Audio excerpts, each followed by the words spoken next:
the beacon of hope that I want to instill on the good conservatives listening right now is that Turning Point Action treated Mesa, Arizona like it was the center of the political universe for the last 6 months, because there is a woman named Julie Spilsbury, sits on the Mesa City Council, who is a Republican, in quotation marks, who co-chaired Republicans for Kamala Harris last year in the state of Arizona. Republicans for Kamala Harris paid for billboards. They put out text blasts. They had mailers circulating in Arizona. They could have been detrimental to the effort that so many hardworking people were doing to elect President Trump. And frankly speaking, knowing that President Trump's path to victory was only running through a handful of states, Arizona being the top one of that, someone like Julie Spilsbury could have been the reason that Trump lost in 2024.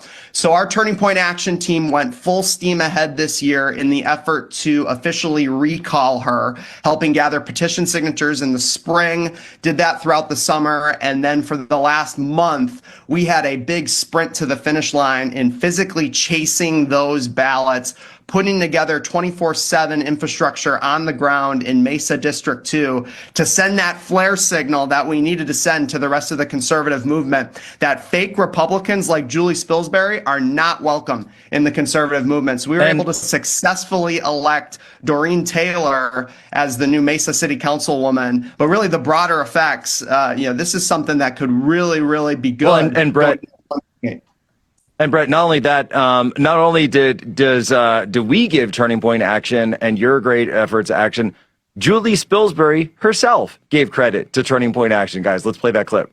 This election. Look, Turning Point's huge. They're a national organization. They have a ton of money. They have a ton of volunteers. There were probably 30 volunteers at the polling place today. Tons of people were flown in from out of state. Lots of people told me that people knocked on their door that weren't even from Arizona. How do I fight that? How do I fight that? And the recall would never have been successful without Turning Point's employees, over 30 of them, out knocking doors that are not from Mesa. Just kind of what message do you think this sends to the community of Mesa, that you did have this organization, very powerful, a lot of money coming in and stepping in to a city election? I mean, we saw how many people were out there voting today. What kind of message do you think this sends to the community? Yeah, look, people are always saying that they wish they had better candidates that would run for office.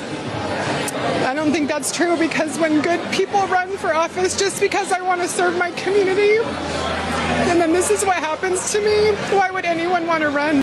When you have groups like Turning Point that can go out there and put up thousands of signs and send nasty emails and tell lies